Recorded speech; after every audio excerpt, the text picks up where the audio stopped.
Hey guys, annyeonghaseyo and good morning to all of us. So this is what happened for my Monday. Quirino State University, bearer of ideas, hope of peace. With honor we pledge you our loyalty.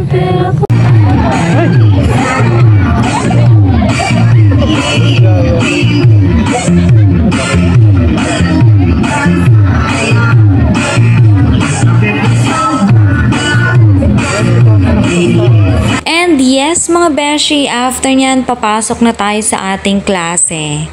After class at pag may vacant time nga ako, eto ang aking ginagawa. Nag-check ako ng mga activity or papers ng mga bata. Kasi ayokong nag-uuwi talaga ng work kasi gusto ko talagang may me time ako. Or yung pag-uwi ko, meron akong ibang gagawin. Ayoko yung nag-uuwi ako ng chinechikan. Kaya as much as possible, tinatapos ko siya dito sa office. Kaya pag may vacant time ako, ginagawa ko, nag-check ako, gumagawa ako ng lessons. Kasi pag gabi, iba naman yung ginagawa ko. Yes naman, ganun yon. Pero disclaimer lang, ako lang yan kasi I practice leave your work at work. Kasi pag uwi ko, gusto ko mag-relax. Then after nun, eto na nga ang pinaka nakakaantok na oras ng aking klase. So ang ginagawa ko, nagpapa-warm up ako para ma-warm up yung mga katawang lupa nila. O FYI sila ang nag-request niyan. So ayan, bet daw nilang lumabas sa aking vlog. So ayan, pinagbigyan natin sila.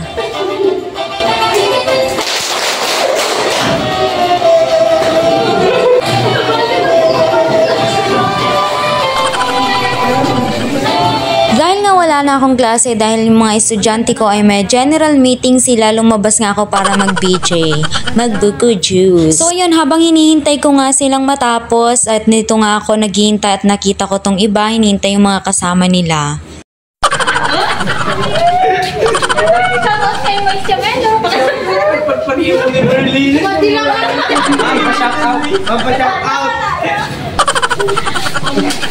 Ito po yung mga nagtatago. Duck, cover and holding week.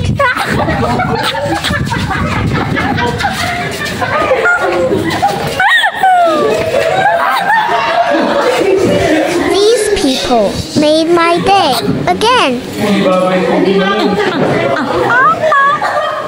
And then, nagklase na naman tayo syempre kasi natapos na ang kanilang general meeting and eto na nga, malapit na ang uwian. And that's it for today guys. Thank you so much for watching and it's time to go home. Don't forget to spread positivity and enjoy your life. Be humorous, be happy always. Thank you so much. Mwah mwah. Annyeong.